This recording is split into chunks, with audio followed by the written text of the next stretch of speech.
एक बार रात में छत्रपति शिवाजी महाराज सो रहे थे।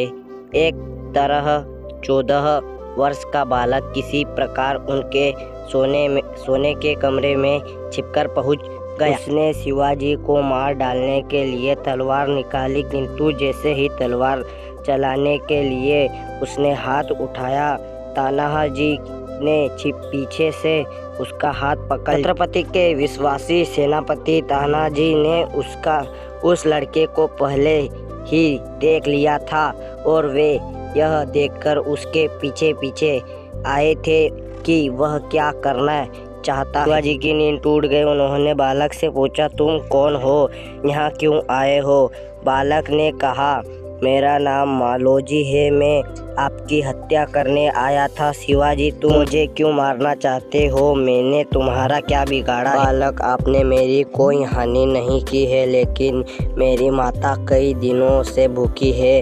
हम बहुत गरीब हैं। आपके शत्रु सुभाराम ने मुझे कहा था कि यदि मैं आपको मार डालूं तो वे मुझे बहुत धन देंगे। इतने में तानाजी बोले, दुष्ट लड़के, धन के लोभ में तू महाराष्ट्र के उद्धारकार का वध करना चाहता था, अब मरेगा को तैयार हो जा। बालक तनकी भी डरा नहीं। उसने तानाजी के बदले शिवाजी से कहा, महाराजा, मैं मरने से डरता नहीं हूँ, मुझे अपने मरने की चिंता भी नहीं है, लेकिन मेरी माँ बीमार है और कई दिनों से भूखी है, वह मरने को पड़ी है।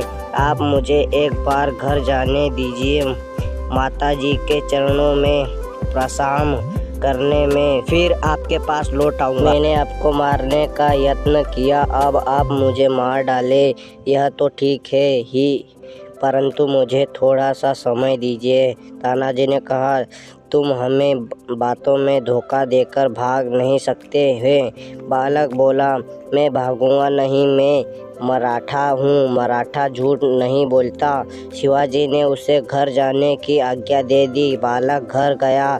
दूसरे दिन सवेरे जब छत्रपति महाराज शिवाजी राज दरबार में सिंहासन पर बैठे हैं, द्वारपाल ने आकर सूचना दी कि एक बालक महाराजा के दर्शन करना चाहता है। बालक को बुलाया गया। वह वहीं मालोची था। मालोची ने दरबार में आकर छत्रपति को प्रणाम किया और बोला, महाराज, मैं आपकी उदारता का आभारी हूँ। माता का दर्शन कर आया, अब आप मुझे मृत्यु दंड दें। छत्रपति महाराज शिवाजी सिंहासन से उठे। उन्होंने बालक को हृदय से लगा लिया और कहा, यदि तुम्हारे जैसे वीर एक सच्चे लोगों को प्राण दंड दे दिया जाए तो देश में रहेगा कौन? तुम्हारे जैसे बालक ही तो महाराष्ट्र के भूषण हैं।